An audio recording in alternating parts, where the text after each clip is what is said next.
Warm welcome to you all. Very warm welcome. And I'm sure you will be, for want of a better word, blessed by coming today. And hopefully at 5 o'clock, when we've finished this presentation, you will have a good understanding of what I call the holy science. The holy science consists of astrology and astrotheology, mostly. Okay? Now, astrotheology is kicking around a bit lately. It has been for thousands of years, but it's been persecuted. So people don't know the characters.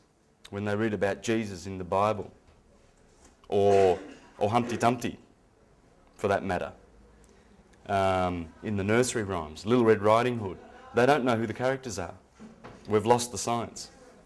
All the characters are the same people, the same entities.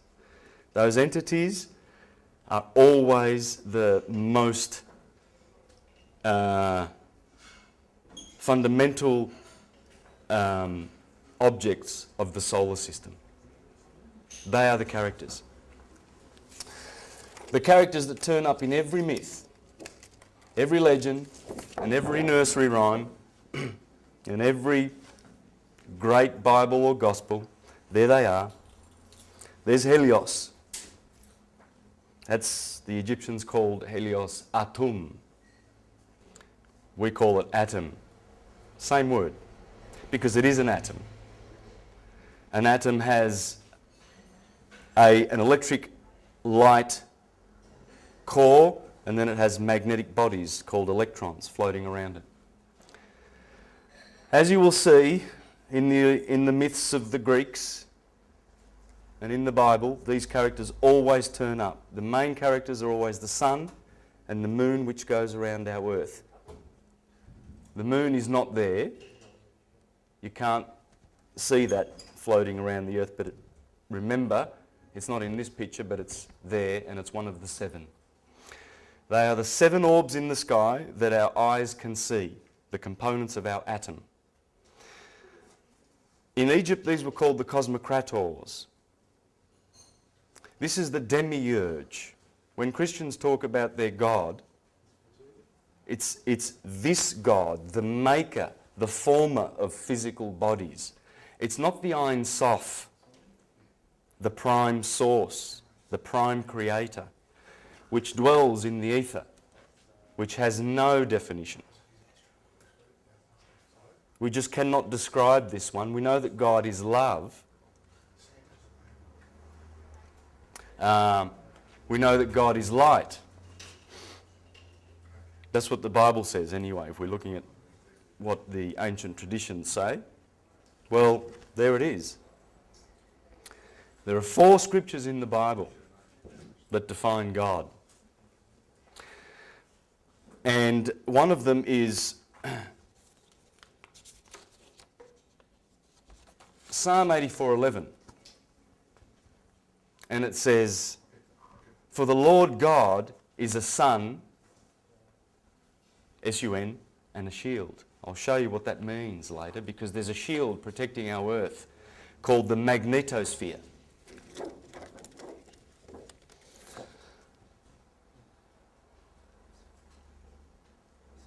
That's the earth, that's the sun, and these are mass coronal ejections. Now these solar flares will strip the atmosphere of the earth in an instant if this magnetosphere did not exist. So in Psalm 84:11, when it says the Lord God is a sun and a shield, that's what it's talking about. Because the Lord God is a sun, not the prime creator, the demiurge. Okay? So when I talk about God, there's the twofold definition there. Remember that there's the Ein Sof, the ether, and these formators. And how do they form our bodies? Well, the magnificent shapes that in the sky, geometric patterns that these patterns, that these planets design in the sky. They're beautiful. They're just magic. These, for instance, I'll just give you one example. There's the Earth and Saturn. You will see 30 rings because it takes 30 years for Saturn to go around the Earth, around the Sun. So you'll see 30 rings there around that one ring, right? Because every time, as Saturn takes 30 years to go around the Sun, it does all these retrogressions and it does all these circles. There's 30 of them. Those patterns and all the other planets that are doing the same thing, these are just a few examples, by the way, just a few of the geometric forms that are sustaining our bodies and giving them form and keeping them in form. It's very much like kaleidoscope sort of shapes. It is. Beautiful geometric patterns that keep us sustained. And what happens, the result is these seven energies that are in our body. They come from the 7 planets. Moon, Mercury, Venus, Sun, Mars, Jupiter, Saturn.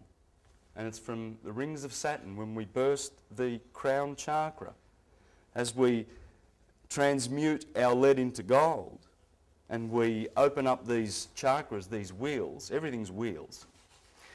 As we do that, and we climb from the base is the earth, where our physical bodies are.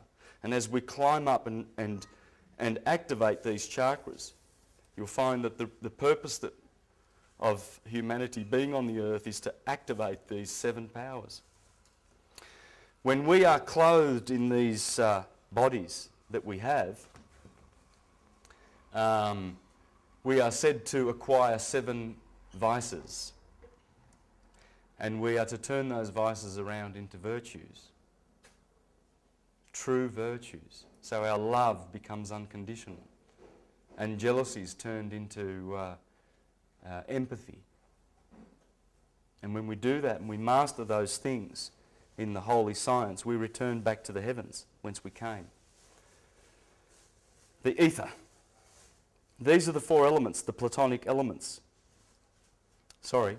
Right over there. The Platonic elements: fire, air, water and earth.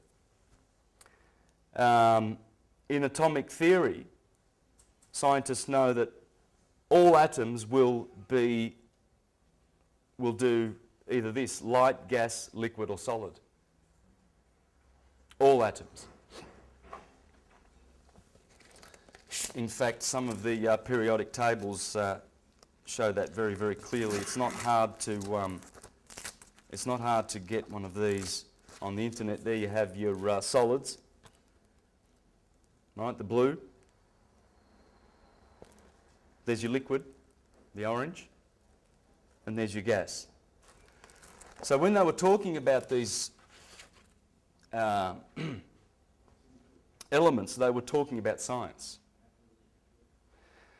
Now, they also correspond with the 5 Platonic solids. Are we all familiar with the Platonic solids or the Pythagorean solids? Pythagorean solids? Okay. These are the solids. Those 5 shapes are the Platonic solids. These are the only 5 shapes that will fit inside a sphere, and they will touch at the corners, at the edges. So there's the tetrahedron, has 4 sides. Tetra meaning 4. Octa is 8. Icoso is 20. Hexa is 6.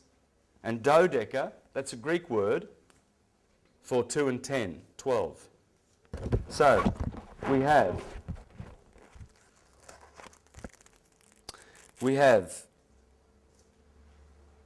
4 sides, that's fire. That corresponds with fire. So these are the light photons. Hex,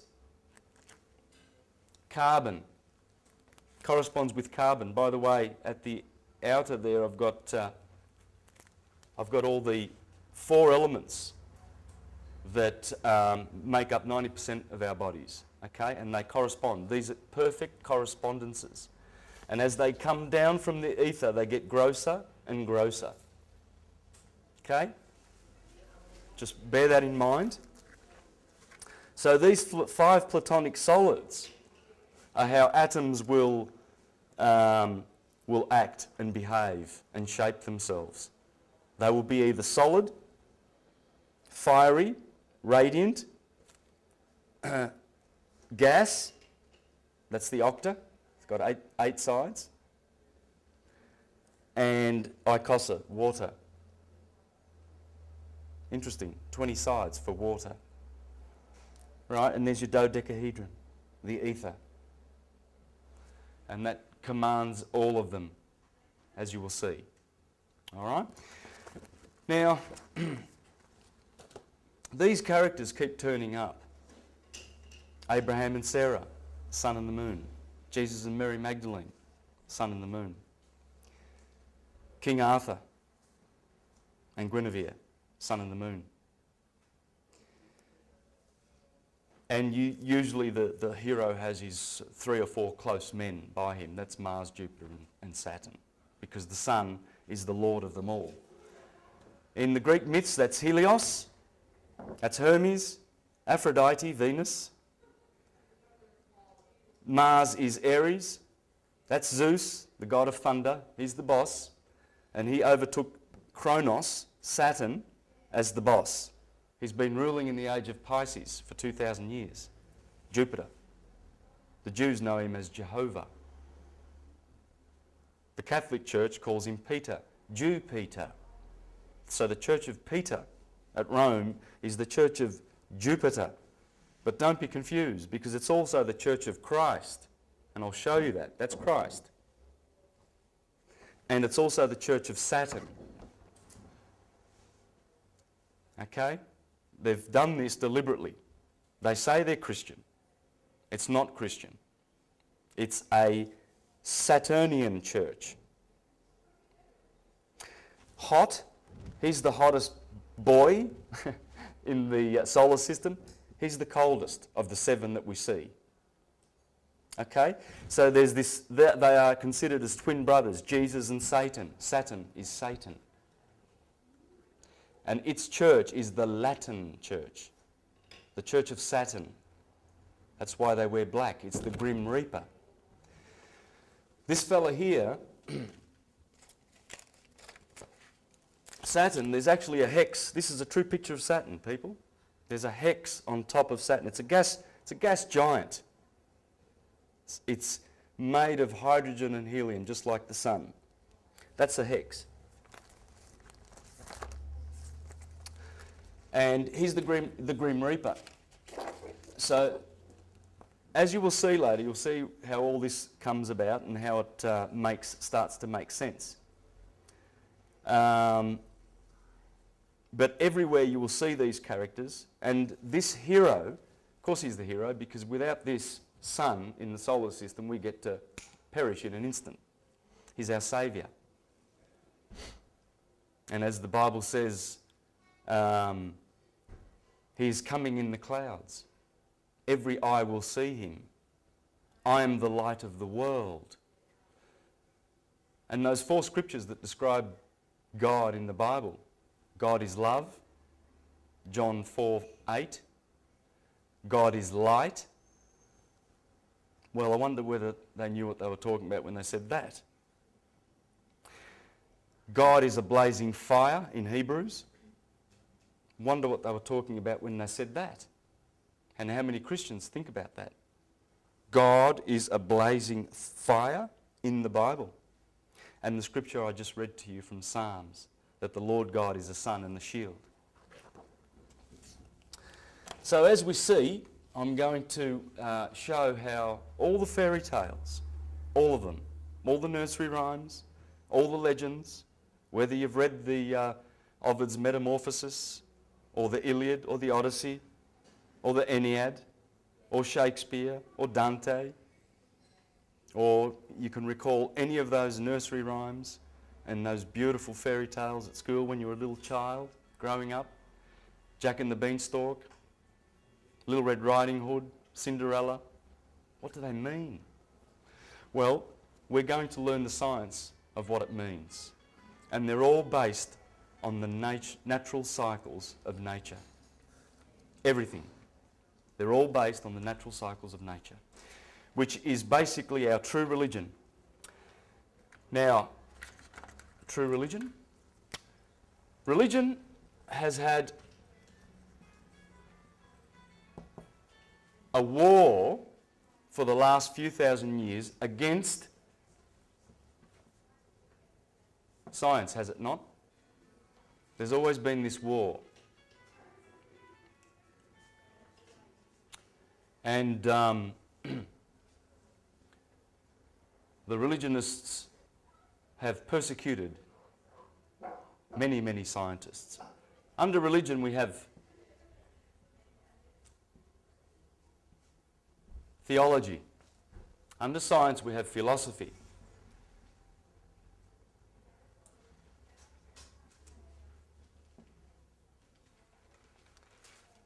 Theology has been at war with philosophy and the philosophers. Plato, Hermes, Plutarch. Seneca was killed, had to eat the poison. Nero's philosopher, who's basically the founder of Christianity. You read anything of Seneca's and you'll find it absolutely perfectly harmonises with anything that Jesus ever said. Because as I will show you, that the words that were put into Jesus' mouth come straight from the philosophers, straight from Plato and straight from Hermes. They're rip-offs. They're not false. We just haven't been told where this wisdom really comes from. The Bible is a book of, it's full of treasures. But for the fool who takes it literally, and even the Jews say in their books, I can show you some quotes and I will, that if you look at these stories of ours, and as absurd as they are, and you treat them literally, you're a monkey. Because it's science.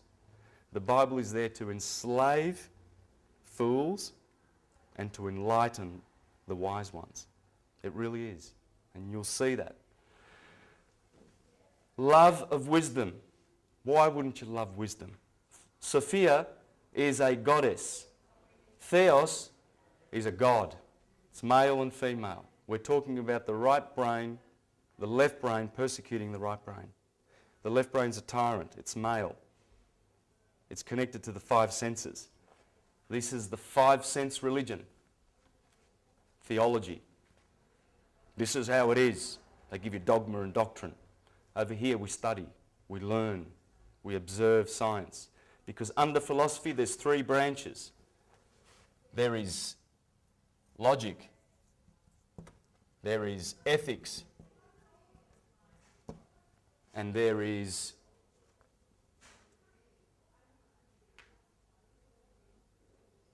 physics. Science. Science. Science. It's all science. It's all learning. It's all understanding the world, how it is. Those boys over there have counterfeited these three and given us, sorry to turn my back on you, morals, ignorance, fear and superstition come here. They prefer you feed on ignorance, fear and superstition, and we'll give you some morals. We'll make them up and we'll shove them down your throat. Don't worry about your own ethics. Don't worry about your goodness and your path back to God. Forget about that. Just believe and you'll be saved. We'll have a vicarious salvation. Right? That's what the churches are offering. They're saying to you, just believe in our doctrine. Don't question. And one day, you're just going to get saved because you've believed. Don't worry about your alcohol problem and your whatever, anger problem, and the fact that you commit other crimes. Just come to church and believe. So morals and doctrine. That's how it works. That's how it works, guys. Here, how do I know the world? How is the world made? The world being what it is. How do I live in it in order to secure happiness? Apart from that, you don't need to know anything. What else is there to know? Excuse me. All right? Here they tell you this is the dogma, this is the doctrine. You follow it, otherwise you'll go to hell. And ignorance, well, they're the people who tried to kill Galileo. They killed Giordano Bruno. Giordano Bruno died 30 years before Galileo. People don't even know that. He was saying the same thing. There are three things that are outstanding about what Giordano Bruno died for in the year 1600 in Rome. 7 years he was being questioned in the Inquisition. And he's written a lot of books, some of which I've read. And they're very, very powerful. And they're teaching the same thing as I'm going to teach you today. Philosophy, all of this.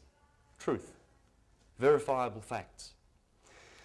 Three things that Giordano Bruno said was if we don't go back to the religion of Egypt, and the Catholic Church has been persecuting that religion, true Christianity, for thousands of years.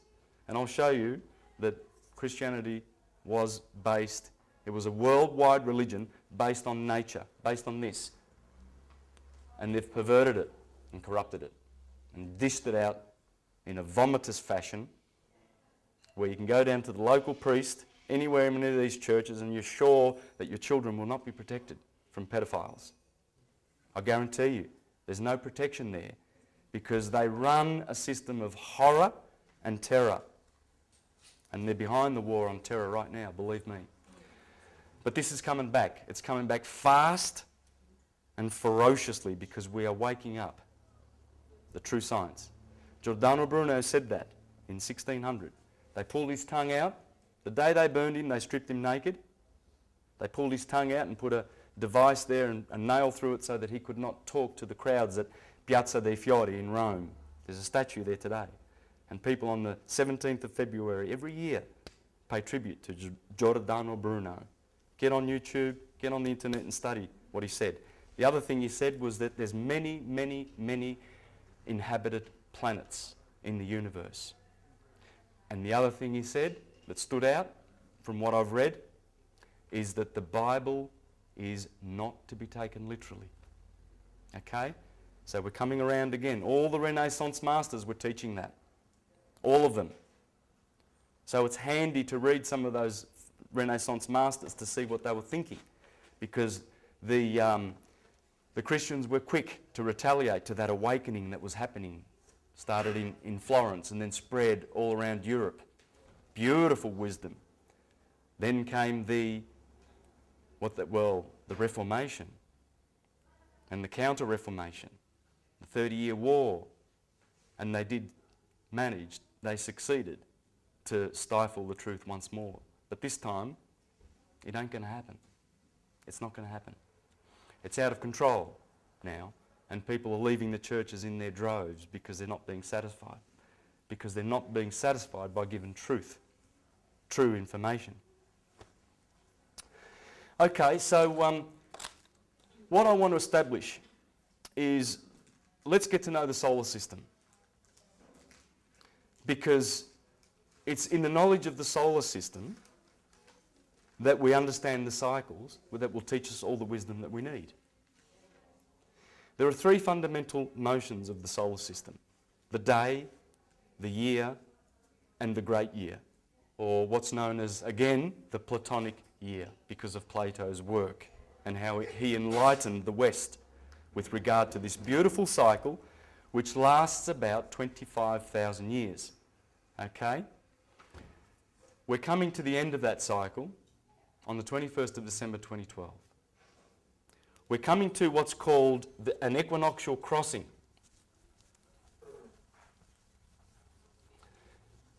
So what I'm going to be teaching now is I'm going to be teaching about the day, the year, and the great year.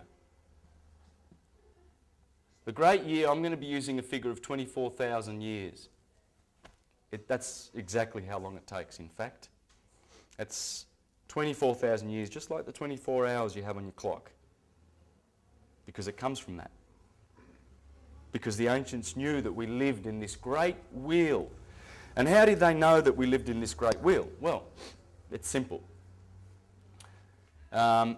East is that way, there's west. Okay? I'm just going to turn it around a little bit so that you can see me pointing over here to the east and over there to the west. Okay? Now, when the sun rises in the east, it always rises in a 17-degree belt called the zodiac. The zodiac. That's how wide it is, and it's 30 degrees long. So the sun will always be, it's in Taurus at the moment, right? It's the 15th of May, so it'll be in Taurus for another 5 days. But it's always in this belt, and it's called Aphrodite's belt. In the Bible, it's called the Mazzaroth. But it's the zodiac, because the sun never leaves that belt. It's always there. When it rises this morning, if you could see the stars behind it, you'll see the bull. Okay? Even though there's been some processional slippage, and it's not exactly the bull, it's Aries. If you look up and you go, hang on, the sun's in Aries, it's not in Taurus. Why do they say it's in Aries? Well, because it's slipped out 30 degrees. With the zodiacal wheel,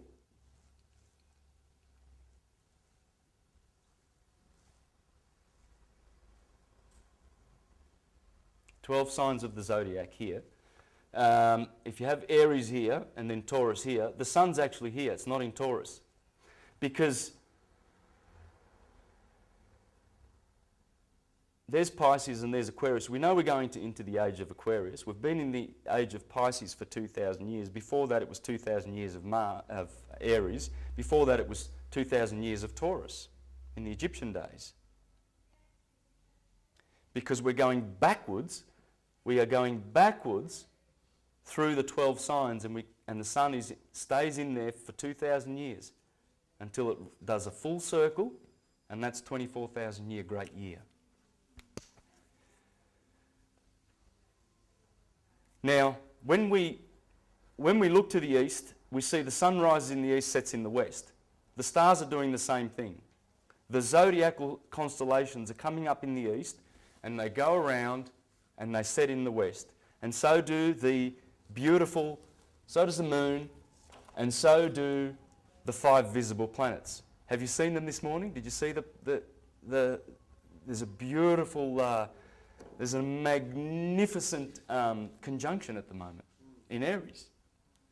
There's Mars, 4 of the visible planets, and Uranus, which you can't see, are all in Aries. It's beautiful. If there's no clouds tomorrow morning, I suggest you wake up, because there's a pyramid in the sky. Yeah, it's like this. It's like Mars, Mercury, Venus and Jupiter. And of course Venus and Jupiter are so luminous, and you'll see it in the east.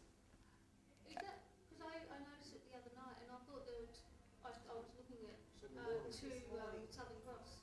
It's in the morning, 5 o'clock. It's beautiful. All this month. Yes.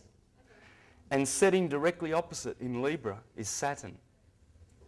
I guarantee you that this is a war in heaven that is in all of our Bibles. I haven't had time to research it yet, but this is the big conjunction. Because in 3 months we're going to get a visit by a very large celestial body called Elenin. And around about September the 5th, all the way to the 22nd of November. And the 22nd of November is a very powerful date. It's the one and only day of the year in which our sun passes through the centre of the Milky Way galaxy. It does it every year. In between Scorpio's arrow and Sagittarius' arrow and Scorpio's tail. The 22nd of every month is powerful because it's the handover day, when one sign hands over to the next. When Taurus hands over to Gemini. It happens on May the 22nd. And then June the 22nd is the same thing. Talking about something from the 21st of May. They're saying, Christ will return on the 21st. All of these 21st and 22nds coming up are going to be very, very powerful. Starting from this May. Because May the 21st is the opposite of November the 21st. And they are both days when the sun goes through the galactic plane every year. I'll explain that later. I'll explain that because that's very important. This is an amazing alignment. It's amazing that Saturn should be in Libra, which is the sign of its exaltation, if you know your astrology. So Saturn's very happy right now in Libra. Looks beautiful. In fact, if you look up, you'll see it's in Virgo, next door. So I'm looking at the Holy Virgin in the sky, and there's Saturn. It's beautiful. But really, it's in Libra. I'll explain this later. You have to understand this. The science is still all good and calibrated, regardless of that 30 degrees of slippage. We need not pay any attention to that, and I'll explain why. Okay? But the day gives us night and day, night and darkness. And there already you see the enemies of mankind. Night. The night has always been an enemy of mankind. The year is divided between two polarities of summer and winter. Winter has always been an enemy of mankind. That's when you die. It's cold. Most people die in winter, in extreme weathers. Lack of food. Didn't put enough bread in the pantry. The house is covered in snow and it's there for 3 months. And you've only got a chimney to breathe with. And a little bit of wood to keep you warm. And some bread in the pantry, a bit of olive oil.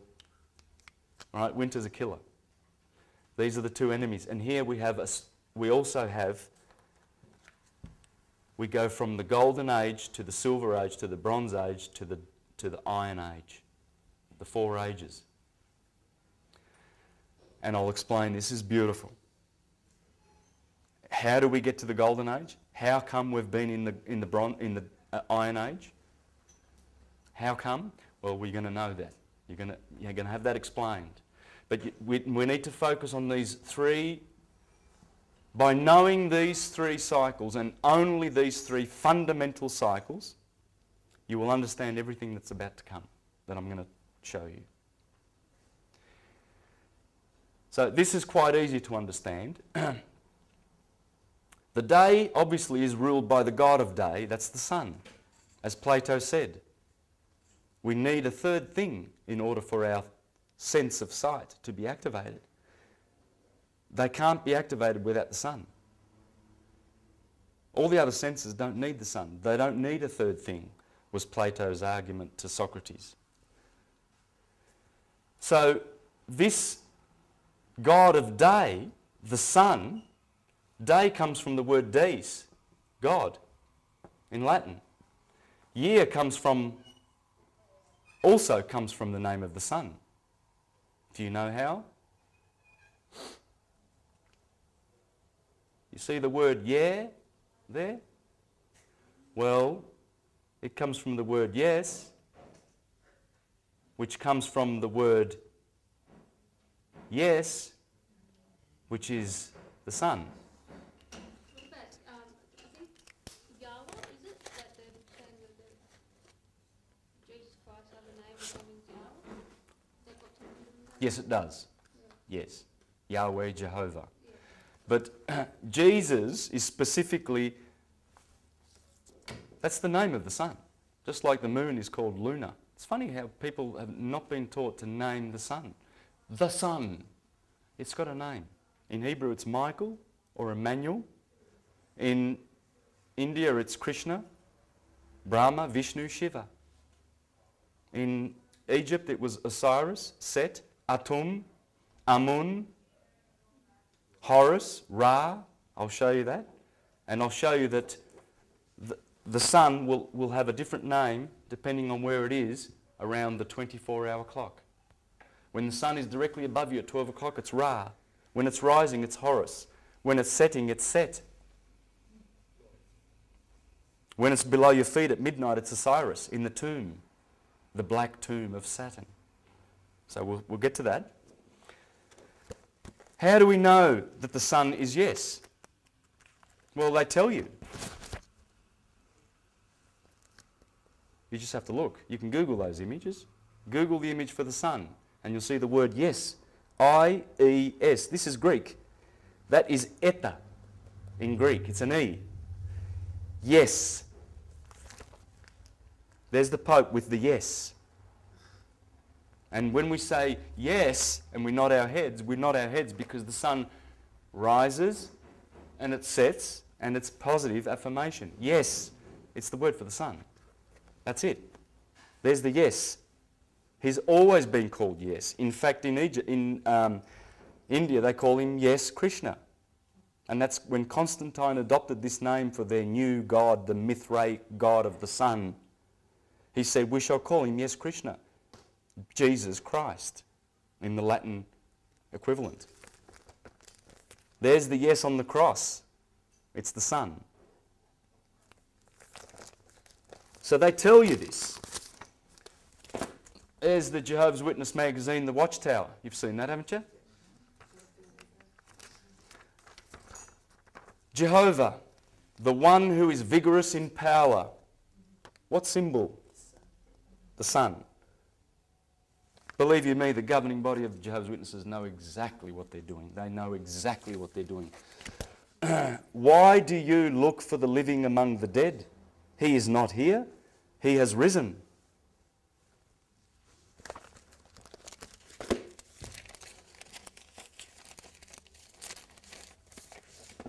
Just as the moon gives us the month, so does the God give us the day. Because the day comes from the word dio, dios in Latin. So it's the God of day. And the year, comes from yes, the sun. Minute comes from the moon. Hour comes from... Just switch those two letters around. That's all you've got to do. What hour is it? In other words, where is Horus? Where is Horus right now? What hour is it? Okay, so what I'd like to do now is explain to you this great year, because you're so familiar with this. It's not too hard. You get two seasons that are divided into 4, summer, autumn, winter and spring. And the same thing's happening here, by the way. People don't realise we've got quarters. We've got morning, afternoon, evening, night. We do. It's all in halves or quarters. Just adapt to looking at these in day and night or quarters, summer and winter or 4 seasons, and the 4 seasons here, the golden age, because that's exactly how it works. And the good news is we're coming out of that dark age. After 2012, big, wonderful things are going to happen, especially for the ones who are ready. Now, a lot of people are concerned about this readiness.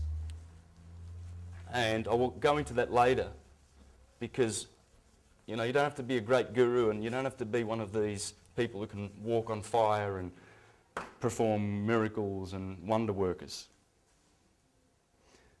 It's love. It's just all about love. Real love. True love. This world has corrupted the whole concept of love and families and communities. They've perverted it. It's a corporate monstrosity. And it comes from think tanks like the Club of Rome and Bilderbergers and the Trilateralists and all these absolute insane, putrid minds. And they're dishing this out. You look around in society, you've got McDonald's and you've got all this just corporate shit. It's gone to poo. But we can see that. And that's what's our salvation. We've been saved from that world. People believe in that world. They believe, Osama bin Laden, let's retaliate, and the war in Libya. And they believe in it. It's just theatre. It's not happening.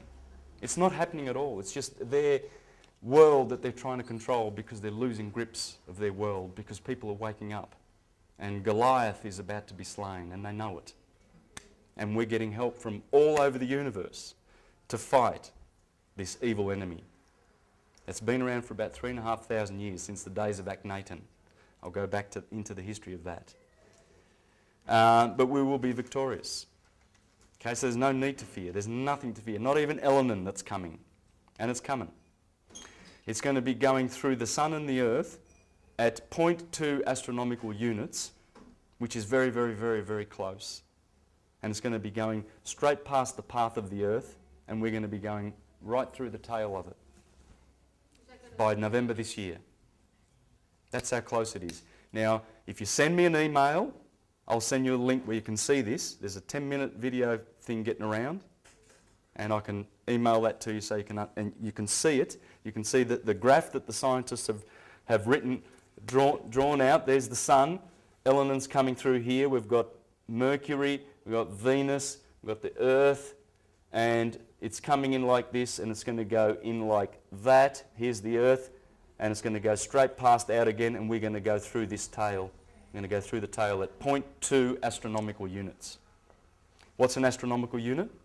It's the distance from the Earth to the Sun, 92 million miles. That's 1 astronomical unit. At the moment, Elenin is 2 astronomical units away from us. And it's coming quick. In 3 months, it will be here. That's Nibiru. We're talking about Nibiru here. Is that the sun? Is that the second sun that you can see in the sky? Yeah. Yes. Okay? And we're going to go through that tail. But nothing should ever allow you to fear. Okay? There's some scary stuff, but it's scary for them. It's scary for the people who haven't woken, because they're in for a rude awakening. It's going to bite them on the bum for not paying attention. We'll play that video at lunchtime. Sorry? I'll play that video at lunchtime. Yeah. What authority have you got to say that what we're seeing on that video is real? Yes. 15 minutes for tape change. Okay. Okay, let's have a look at this 24,000 year cycle. We need to just spend 10 minutes on that, then I'm going to get into the good stuff, all right? This is a book that I'm going to be using for all the next 10 minutes, 15 minutes of graphs. This is Walter Cruttenden, Lost Star of Myth and Time. It's basically about our sun being in a binary. Our sun is in a binary with Sirius, the brightest star in the sky, 8.4 light years away. There are other closer stars, and usually when you, even Walter says, when you suggest that Sirius is the one that is in with our sun as a binary, usually people tend to say, well, what about, there are many more stars that are closer, but as you will see, I'm going to give you some proofs that we are in a binary with Sirius. Now, how he describes the binary, in a beautiful little picture here, which I will draw on the board for you. We have a binary with Sirius, and it goes something like this.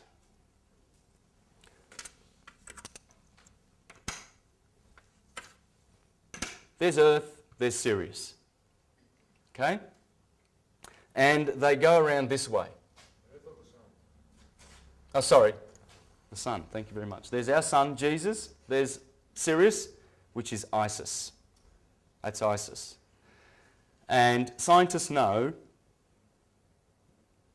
that our sun comes from Sirius.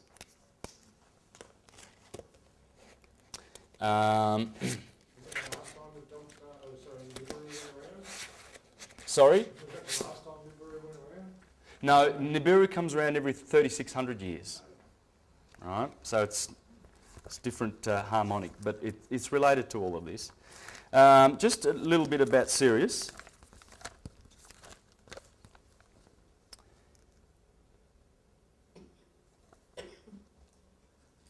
Our entire solar system, with all its planets and moon, describes a huge circle around another sun in space, viz. The star Sirius.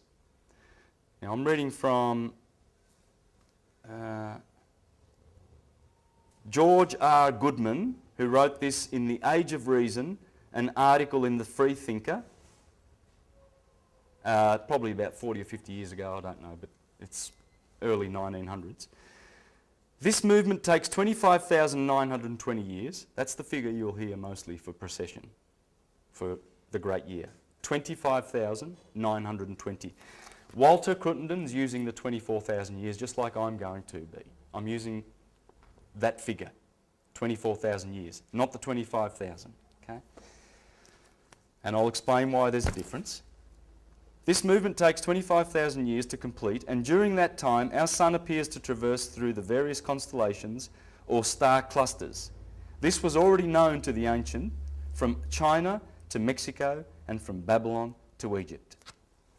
Okay, so Sirius is the star that is mentioned there. Our sun was thrown off from another sun, Sirius. Doesn't mention it here, but it is Sirius, around which it revolves, taking 25,827 years to perform its cycle of the year. And the person who wrote that, Albert Churchward, in the 1800s. Now, what happens is they go around each other clockwise, and it takes 24,000 years to do one circle, okay? When we come close to each other like this, we're in the golden age. So it's a long time. It's about a good solid 10,000 years the golden age lasts. Then we start going to what's called the silver age because of the distance now. There's more distance, you see. They're parting from each other and they're saying goodbye. Bronze age. Dark age. Simple as that. You can see that. That's quite clear to understand. Here's one fact that proves that we're in a binary that Walter Cruttenden presents, and that is the fact that Sirius, now a bright blue star, 2,000 years ago, was red. This is an amazing fact. When I tell that to people, usually they just don't grasp how important that fact is. Sirius has changed colours. Now again, in this folder that I have about Sirius, I've got, that's Aratus, the most 300 years BC. This is 2,300 years old, this poem. One of the first poems dealing with the movement of the suns and the planets and the zodiac and everything like that. It's beautiful. In here, he says Sirius is red. That's 2,300 years ago. We know it's blue. I've got, so that's Aratus. I've got Marcus Manilius, the astronomer to Caesar Augustus. Astronomica, one of the most beautiful poems that will teach you, most of what I'm teaching you comes out of Marcus Manilius here today, that poem. 5 books called the Astronomica. In there he says, now get this, he's the first one that describes it as blue. Talking about Sirius, he says, hardly is it inferior to the sun, save that its abode is far away and the beams it launches forth from its sea blue face are cold. Now, and I've got Horace, 1st century Horace, saying it's red. Seneca, red. And Ptolemy, red. So what's this, how do we resolve this matter? How do we understand what happened with Sirius 2,000 years ago? Well, it was exactly 2,000 years ago that Sirius turned blue, because when, let's say this is our Earth, okay, our sun, and this is Sirius, and they're moving away from each other. Moving away is the Doppler effect called red shifted. So those bodies that are red shifted, are moving away from us. Blue is coming towards. So Sirius must have, 2,000 years ago when it changed colour, it must have turned that corner and then started, and now it's coming toward us as blue. Simple as that. It cannot be any other reason. There are scientists, if you get on the internet and you look into this problem of Sirius turning blue, there's a lot of articles up there, and you'll see how a lot of mainstream consensus scientists try to write this phenomena off by saying that it must have been some sort of, there must have been some astronomical, cloud dust or something around that time, and it appeared red because we could just see the red refracted light coming through that cloudy stuff that was around. No, we're in a binary.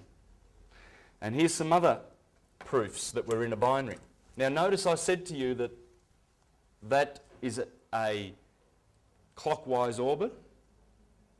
They go around each other clockwise because with our orbit around the sun, we go around the sun every 365 years in an anti-clockwise orbit. And we also rotate, Earth is rotating anti-clockwise. So if we go back to those three fundamental motions of the solar system, day, year, and the great year, we see that these ones are anti-clockwise, these two motions, anti-clockwise and anti-clockwise. So we do 365 of these anti-clockwise turns, rotations, as we orbit the sun 365 times, right? Anti-clockwise, anti-clockwise, clockwise. Why am I stressing this? Well, all those celestial bodies, the sun, the stars, they all come up in the east and set in the west. That's because we're going around anti-clockwise. If we were going around clockwise, they would come up, the sun would rise in the west, and the stars, and the 7 planets, the 7 visible planets. They're called the wanderers, because the stars behind them, even though Jupiter looks like a star, you look up and you see Venus, you think, oh, it looks like a star. It doesn't look like a planet. All right? But those ones are wandering, because they move fast. And you can see that they call them the wanderers, whereas the fixed stars are always relatively fixed. So every day, all those bodies come from the east and set in the west. Every year the same thing happens. The zodiac belt is always coming up from the east, and every month it moves 30 degrees. Right? So all your 12 constellations are moving 30 degrees every month until they go around every year. The great year, all of those same stars that seem to be going, there's a river in the sky and it all goes east-west. Every day they go east-west, every year they go east-west.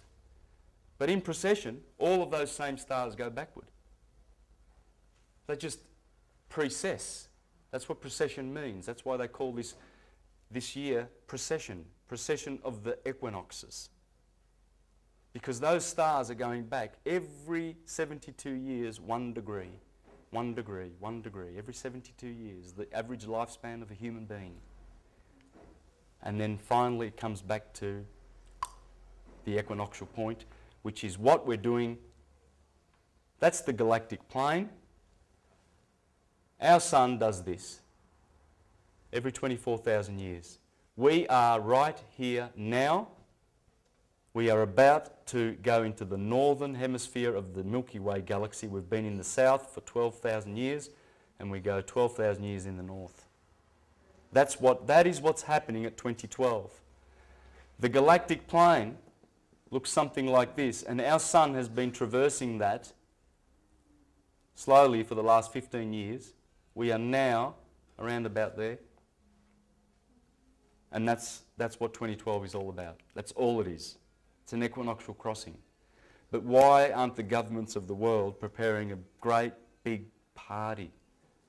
This only happens once every 24,000 years. Why the silence?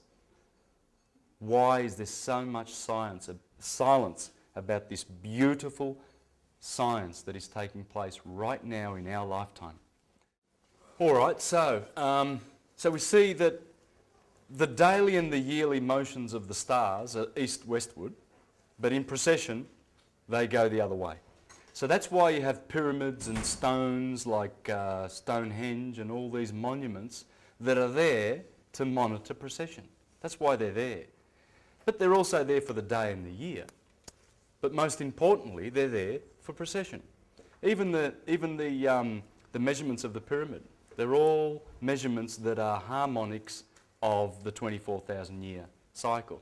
Now, someone asked me in the break, why do you use 24,000? Well, when corrected, according to Walter Cruttenden, when corrected, because precession is not a constant, the figure of precession, the ratio and the rate is not constant.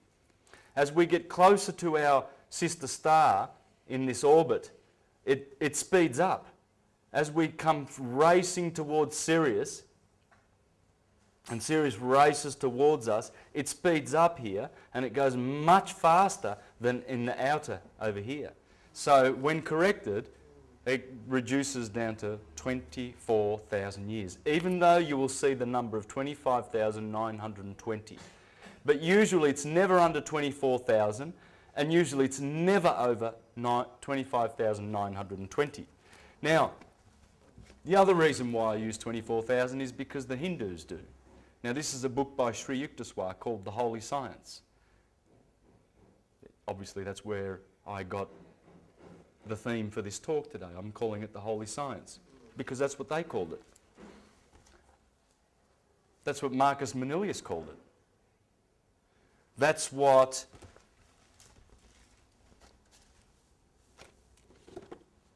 you probably haven't heard of this guy, 2nd, 3rd century astrologer, called Firmicus Maternus. That's what he said. It's a sacred and pure science, the holiest science, the most beautiful information that you can ever have. Now, what does Sri Yukteswar say in The Holy Science? Well, this is what the Hindus knew, and where did they get their information from? Well, we have to, begs the question. We need to ask that and do some research into that because science doesn't tell you much about the great year. We've forgotten about it. You don't learn about it at school, you don't learn anything about it. It's creepy. It's the most important cycle that we should understand it, because then we can understand how history went from good down to bad, and went back up to good, then went back down to bad, like a yo-yo. Just like look, now we've got bad weather. We had better weather in summer. Now it's light. In 12 hours it'll be dark. These are the cycles. These are our cycles. We're locked into them. Locked.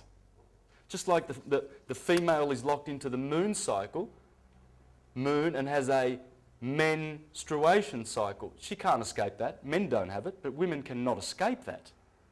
It's the moon that dominates them, just like the sun dominates us and the great year dominates our spirituality. And where we're going in the great year, the place where we're going right now is a beautiful place of enlightenment as we go through the photon belt and we get more gamma rays from the core of the Milky Way galaxy. That's what's going on. This is what Sri Yukteswar says in the opening words of his book. We learn from Oriental astronomy that moons revolve around their planets, and planets turning on their axes revolve with their moons round the sun. The sun, with its planets and their moons, takes some star for its jewel,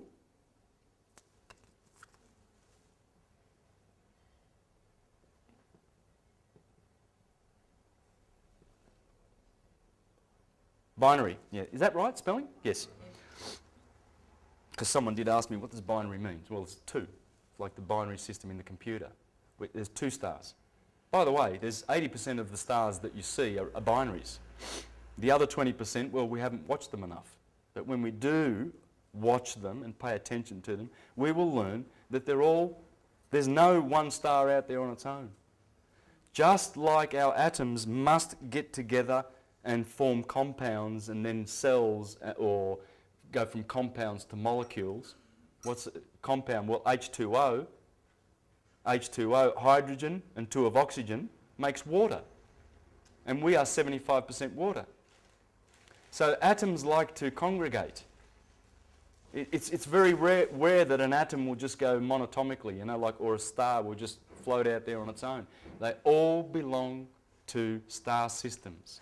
And in fact, we're not just involved in a binary. We're also involved with the stars of the Pleiades, and in particular Alcyone,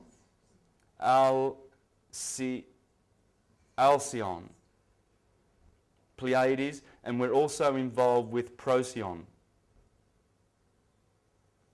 the small dog. This is the big dog. Sirius is in the big dog, Canis Major. Canis Major. Procyon is the small dog. They're the 2 dogs that follow Orion in the sky, the hunter, as he kills the bull, Taurus. Right? He's got his 2 dogs behind him. One's the small dog, and Sirius is the big dog.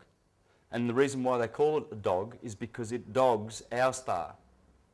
It follows our star. It's the dog. It keeps dogging our star, following it. It takes some star for its jewel and revolves around it in about 24,000 years. Of our Earth, a celestial phenomenon which causes the backward movement of the equinoctial points around the zodiac. Just what I've said. The stars go backwards. It's a phenomena where they go backwards every 24,000 years.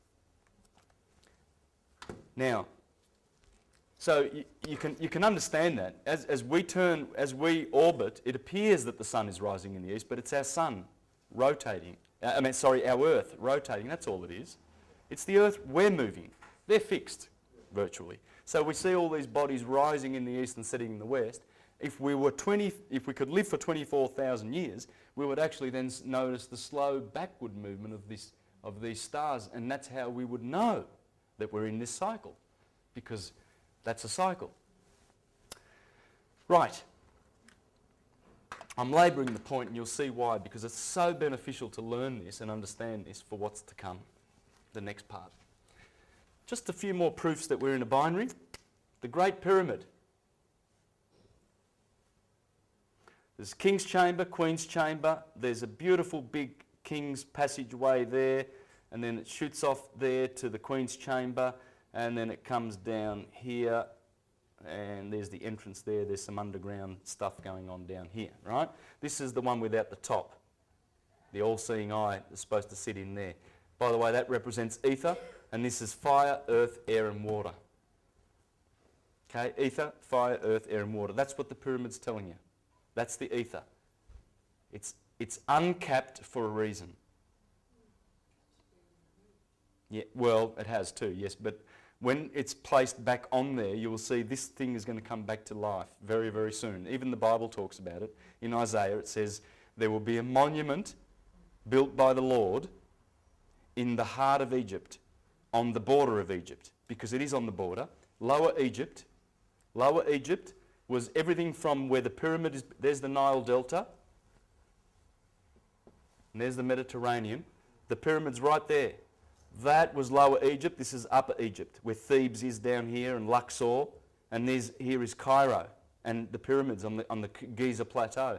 That is in the middle of the land of the Lord. It will come back to life, and we will know what it was all about very soon. Are they going to physically put a cap on that? I don't know.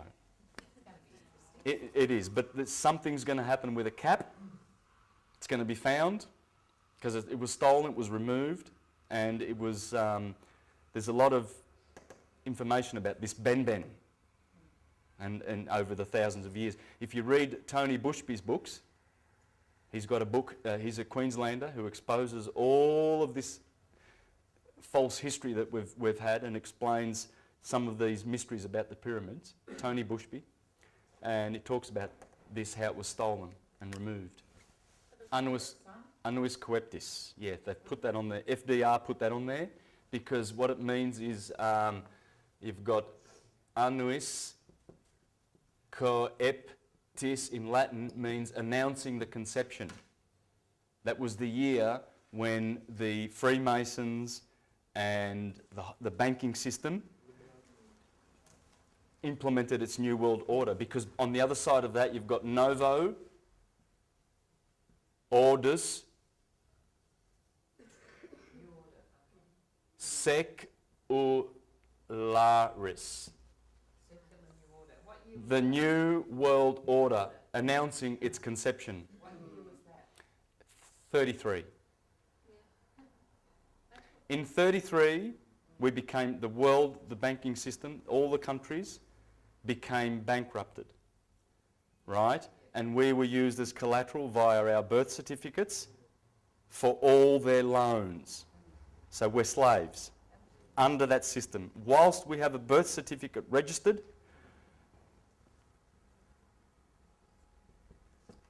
Regis is the king.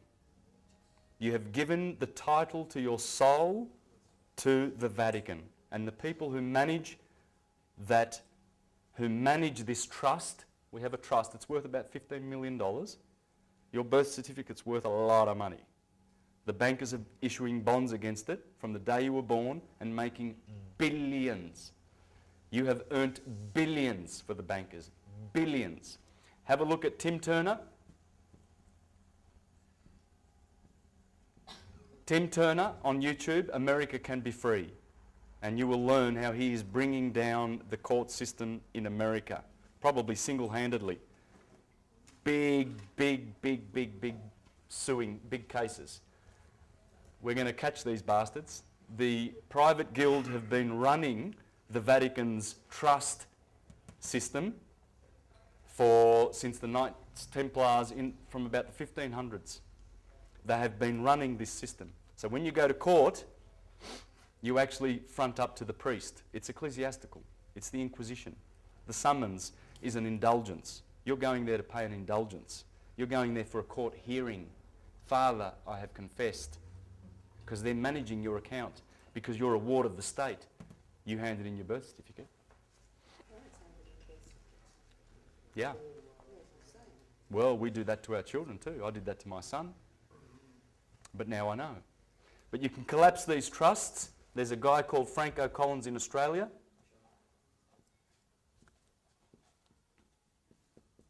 Check out his stuff. I'm promoting his stuff. And I'm doing seminars also on law, teaching us how we've been enslaved and how we can get out of it. Because every time you get a fine, a utility, everything, it's been charged already to your trust. When you pay, you go to the post office and you pull out wads of cash to pay for your electricity bill, it's already been paid for. Everything's prepaid. It's all prepaid. You're not they give you a statement for your utilities, not an invoice. It's just a statement telling you, we've already dipped into we've got your numbers, because you signed with us, we've got your numbers, we've dipped into your trust, it's been paid for, here's a statement. And you go to the post office and give them more money. We've been enslaved, we've been duped in a big way. But it's more important that we focus on this, because this will show you the biggest lie that was ever told. Not that one. That's the second biggest. The biggest one is about the Jesus history story. It's a big lie. It's a whopper. But the bigger you tell them, the more the stupid ones will fall. They'll fall. And they're going to their churches in droves, learning about a historical Jesus who's going to appear one day and save them. It's impossible. We are responsible for our own salvation through the course of love and consciousness and truth. We speak truth to one another. We verify things. We prove things. We are scientists and philosophers, lovers of wisdom. We don't go down their path. You see how people, when they get in a uniform, like a policeman, you see how they act, and they're tough, and they're over and above you, and they're going to indict you, and they're going to, and I've got tasers and I've got guns. This is barbaric. This world is barbaric. How we've come and we've allowed these police officers to walk our streets. They're just a corporation. Vic Roads is a corporation registered on the Securities Stock Exchange Commission in New York to rub it in your nose. Not even in Australia. It's all of it. The Commonwealth of Australia, Vic Roads, all of these corporations, they're all registered in New York. They're traders. Everything. Political parties, all of them. That's all it is. But this exposes them. First you get to the biggest lie, and then you deal with the second biggest lie and all the ones thereafter. This is big exposure. There's a shaft running out there, there's a shaft there, there's a shaft there, there's a shaft there. The 4 air shafts of the pyramid, okay? This is south, this is north. These stars point to Draco in the north. Aren't 2 of those blocked? Yeah, they're all blocked. Aren't 2 of them only go out? All of them. They're all blocked. They're all blocked around here. This is the Gutenberg one where they sent that little... this is the interesting one because this points to Sirius. It always has, it always will. Because Sirius does not precess. Remember those stars that precess every 72 years? Sirius is always there. Is that the pole star? No, that's the pole star. Polaris is over in Draco. Not in Draco, but The pole star doesn't create. north and south. Yes, well the pole star, there's no star at perfect north. Polaris is here, and then there's 7 other stars in the north that all... See, what happens is the North Pole... It's hard to explain, but all these 7... There are 7 stars in the very, very northern hemisphere, and Polaris is sitting closest now to true north. So Polaris is the pole star only for 2,000 years, right? Then it will go to stars like, there's a couple in this Alpha Draco and Beta Draco, and there's a few more, but there are 7. And these, believe it or not, are more spoken of in prophecy than you would believe. You know the prophecy where it says, and the woman was holding her son to seat him on the throne, talking about Jesus and Mary. Because Jesus is supposed to be ruling now for 2,000 years, the Christian age, right? Pisces? Well, it's all about this. Polaris is the sun because Ursa Major, there are 7 constellations here, remember. One of them's Ursa Major, and the other one, which has Polaris in it, is Ursa Minor, the small bear. And she's sometimes depicted as a hippopotamus holding her baby, Polaris, because she wants to put her son on the throne. But he only gets 2,000 years.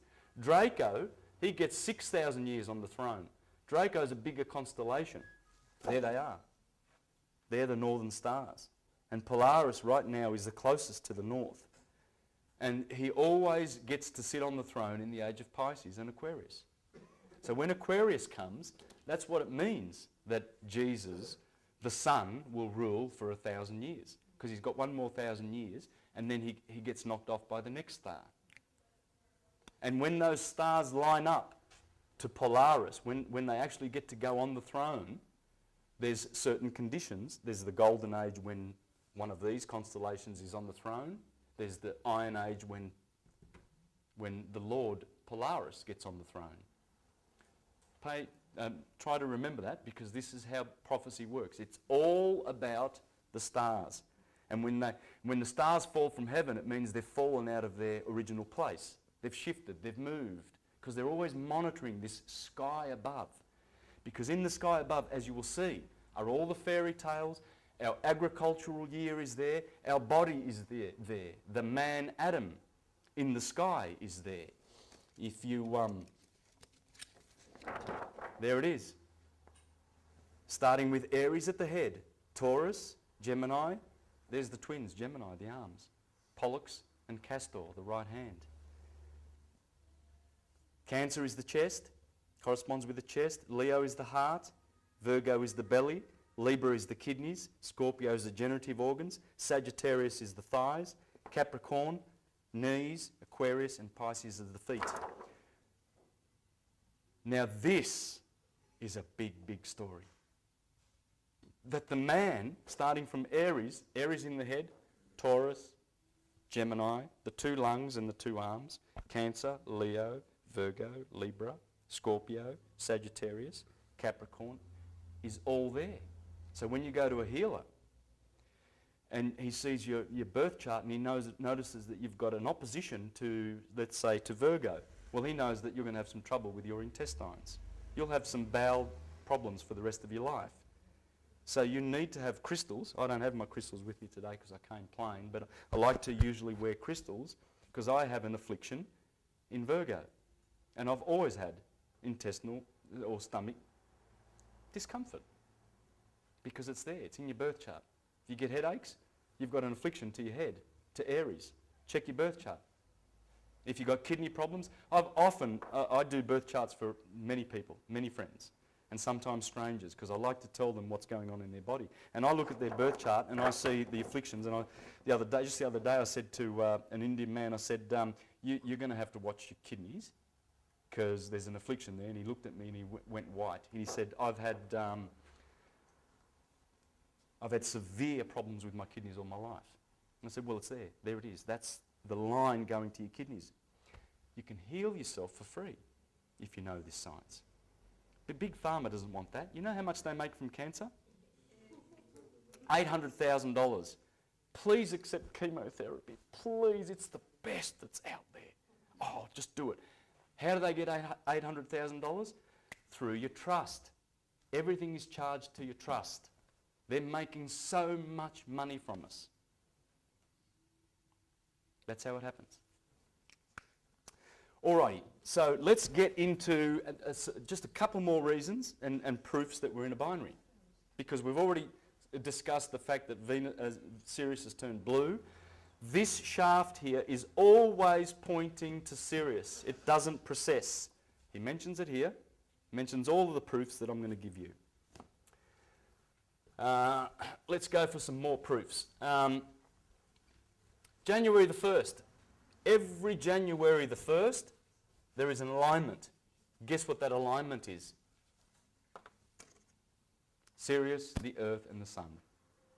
In fact, on January the 1st, when we're out there at South Bank watching all those firecrackers and the display, what people fail to notice, if they look straight above, almost straight above, and you should do this at 1 o'clock because we have daylight saving, and normally it'd be 12 o'clock, but do it at 1, right? Next January the 1st.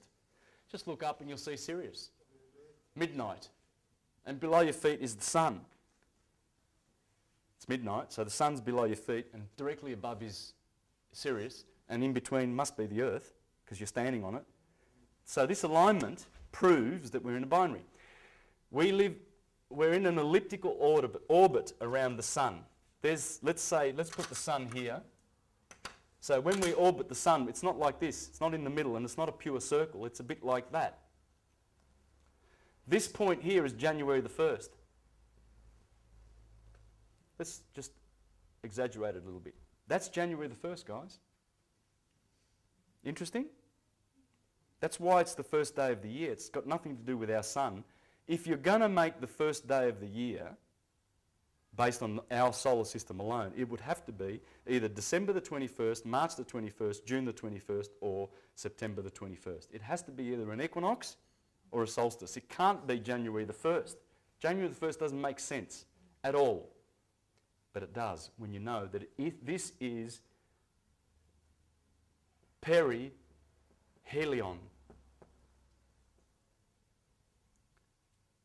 Apohelion is when it's over. It's when it's over here, on June. Around June, July. So January the 1st is perihelion. Helion is the sun. Closest to the sun, furthest away from the sun. Right? Another expression might be, what's the other expression that's used more generally when you have the closest to?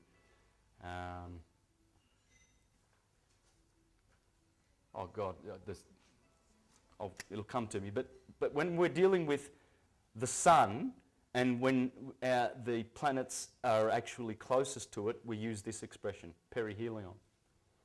Now, what else is happening at that? I told you that it's our sun is actually lined up with Sirius. So let's put Sirius there. That's what's happening. There's our Earth. This is January the 1st every year. Notice anything interesting about that?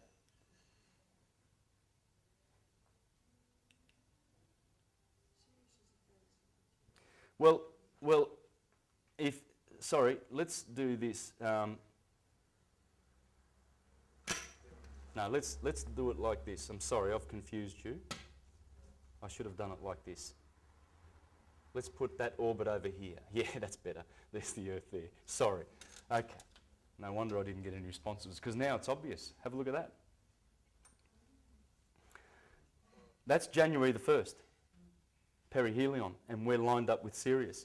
You can see, can you see the drag on the orbit? Can you see it's obvious that this guy, in fact, I could put it here, really. I could put it like this,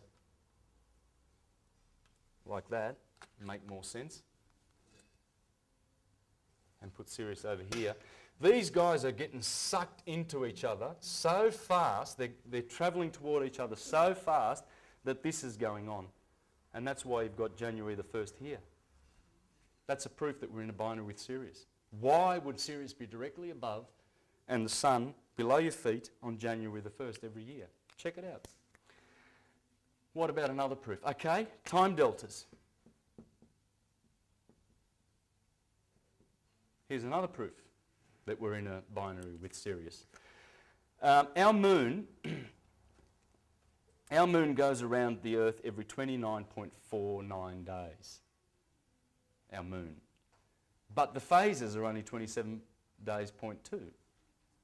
So you've got 27 days for the synodic moon.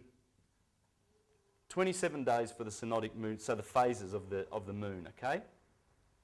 And it's 29 days, 0.4, for the, whoopsie, I got that the wrong way around. It's the other way around. This goes down here. All right, so every 29.5 days, we see quarter moon, full moon, quarter moon, new moon. But it only takes 27 days for the moon to go right around the Earth. So there's a delta of 2.2 days. It's a delta. A delta is like a slice in the pie. There's 2.2 days difference between the two moon cycles. This is where people get confused with the moon.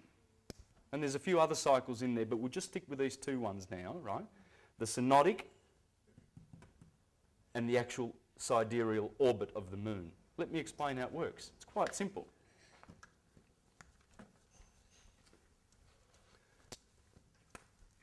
So, there's our sun, and here we are orbiting around the sun, and there's the Earth, nice and green, and we have a moon that orbits anti-clockwise around our anti-clockwise rotating Earth. Right? Now that moon, from that point to there, it will get to there in 27 days. It'll go around in 27 days, 27.2 days. But because our Earth is moving, in around about 30 days it'll be there. Okay? Because it's moved from here to here, and it's going to, every 30 days it'll have clocked the orbit, right? It's gone around the orbit. Okay? So 12 months of the year. So it's moved from there to there. So, and it's curving. Everything is curving around the sun. So that explains that time delta. Because our moon wants to go around the Earth, right? So what it does is the Earth is moving while it's going around. It's moving and moving and moving. By the time it starts from here and gets back to that point, it will have to get back to that point over there. And it's moved 30 degrees. Right? And that going around takes 27 days. But the phases are lagging behind by 2.2 days. Because it had to, that's the 2.2 days from there to there. Because it's moving, it's a moving target. So it's got to catch up. So the phases, finally the last phase catches up with the moon from here to there. Okay? That's what's called void of course, when it's transitioning from one sign into another. There's a void. No. No, that's something different. Yes. Yes. No, it's not that.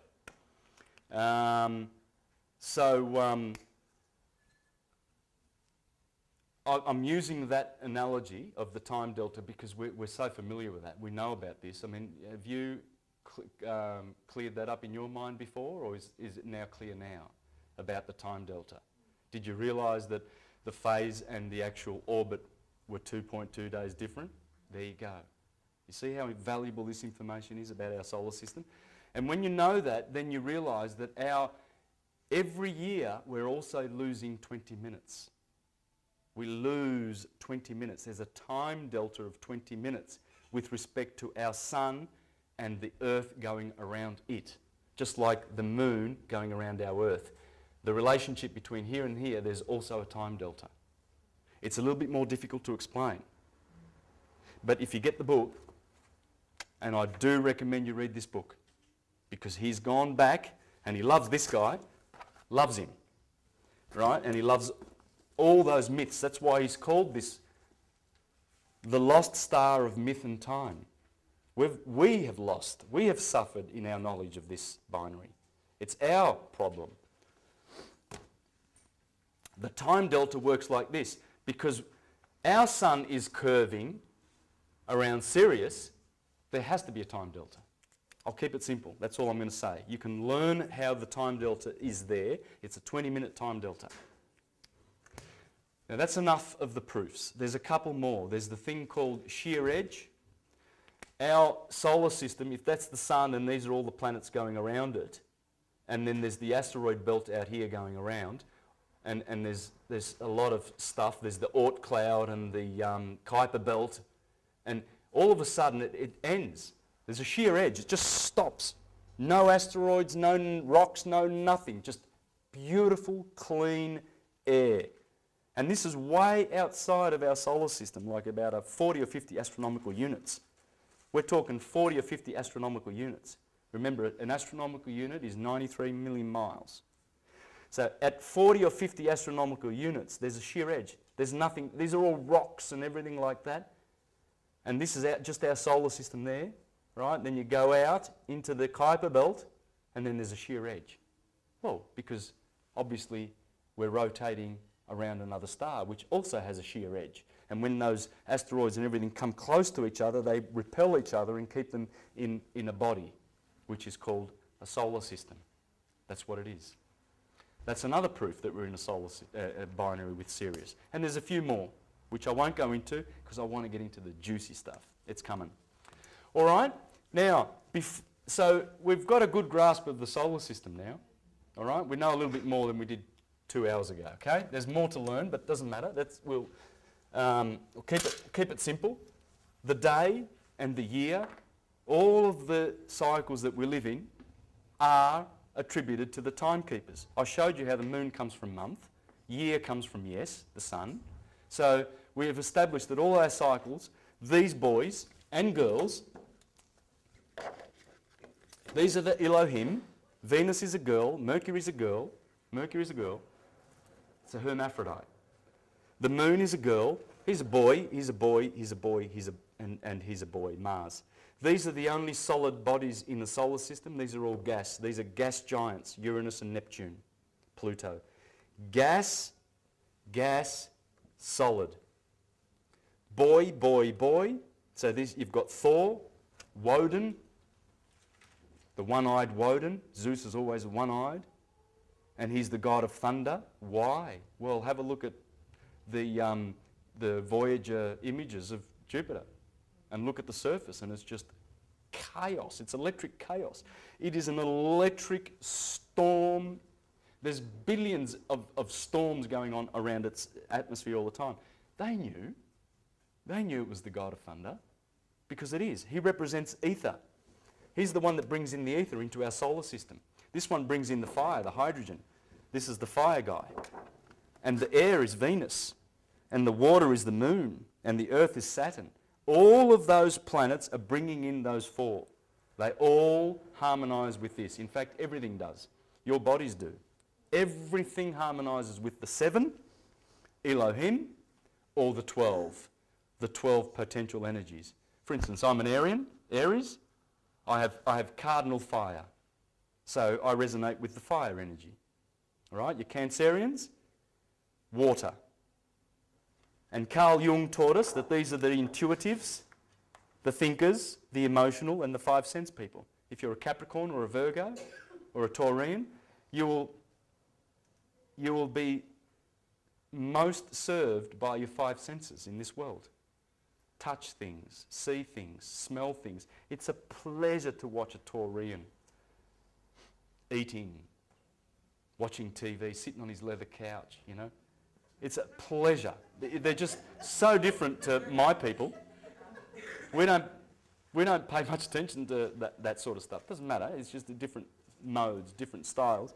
These people, my brother is a Scorpio. And the emotions, you think I'm emotional. It's a pleasure to watch a Piscean, mutable water, or a Scorpio, fixed water, or Cancer with the moon, especially females, Cancerians. Their emotions, it's just beautiful. It's exquisite. That's if their emotions are balanced. If they're unbalanced, you know, your Cancerians and Scorpios, you know, they're a handful. And the air people, my son's Libran, it's busy eyes. Aquarians, busy eyes. Why? Because their mind, these are the mind people, the spirit people. This is the sign of the man. You look at the air signs and you've got a scale with a man in it. You've got the 2 Geminis, that's 2 humans. And you've got Aquarius, the water bearer. All the others are animals. These are human. It's mind. They are great thinkers. Aquarian geniuses. Great thinkers. Librans, balanced minds. And your Geminis, 2 minds. Believe me, there's 2 minds. There are 2 minds. These guys are the intuitives. Their intuition is what gets them through. And that's from Carl Jung, okay? We'll spend some more time on that later. And I also want to show you that the signs manifest body types and facial types. You look at your Leos, there's your Geminis. One eye goes one way, one eye goes the other way, like a bung eye. They've got the skewed facial look because they've got 2 faces, haven't they? Yeah, I love it. I can pick Gemini straight away. Just you can see that sort of... Hold it up. There's your Geminis. JFK. Who we got here? Clint Eastwood. Marilyn Monroe. Paul McCartney.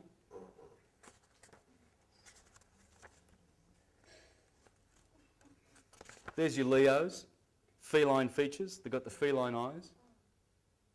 Or they've got the lion's mane. Big mane. You can see the features. Can you find something about husk signs? Is there... Yes. Well, yeah, we're going to do that. We're going to do that. It's all going to come out in this graph that I'm going to do right now. We'll get into the astrology. Astrology is very, very, very important. Very, very sacred science. Just want to share with you how Marcus Manilius introduced his book. I love reading this. It's worth reading. Marcus Manilius, the astronomer to Caesar Augustus, and if you read this poem, I promise you, you will understand everything that I'm going to do today, because I learnt most of my stuff from these ancient astronomers. You've got to read Ptolemy, you have to read Firmicus Maternus, and you've got to read Marcus Manilius, Aratus, Plato, Hermes, most important.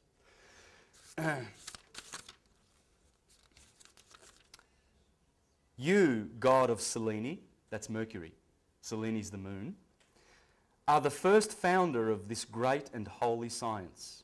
Through you has man gained a deeper knowledge of the sky, the constellations, the names and courses of the signs, their importance and influences, and the aspect of the firmament, that the aspect of the firmament might be enhanced, that all might be roused not only by the appearance, but by the power of things. It's pretty powerful. And that mankind might learn wherein lay God's greatest power. And believe me, when you learn this science, you will be doing one great favour to yourself. You will know yourself. And as the Oracle of Delphi said, man, know thyself, and you will know the gods of the heavens and the gods that rule them. That's the knowledge that they have been fighting against, the theologians. They've been fighting this and telling us that it's poo-poo. Who tells you that astrology is poo-poo? There's only two classes of people, the clergy and the fools who believe them. I see that all the time. Christians that go to church and have been indoctrinated, astrology is from the devil, and as soon as you say something like, what's your star sign? You ask them what their star sign is, they say, I don't believe in that bullshit. And then I say, well, how much do you know about it? What do you know? Nothing. It's just bullshit. Because they've been told it's bullshit. And who by? The pedophile priests, who don't want you to grow and know thyself. They want you to know their God, their fiction, the one that they've invented, their personal creator, who's called, the Jehovah's Witnesses tell you that, their God expects you to go around witnessing. I know, I was a Jehovah's Witness for 20 years. And you go knocking on people's doors because you have to go knocking on people's doors. But the Mormons say that their God won't let you drink coffee because you go to hell. And then the Seventh-day Adventists say, they're making it up as they go. When you learn the science, then you know God.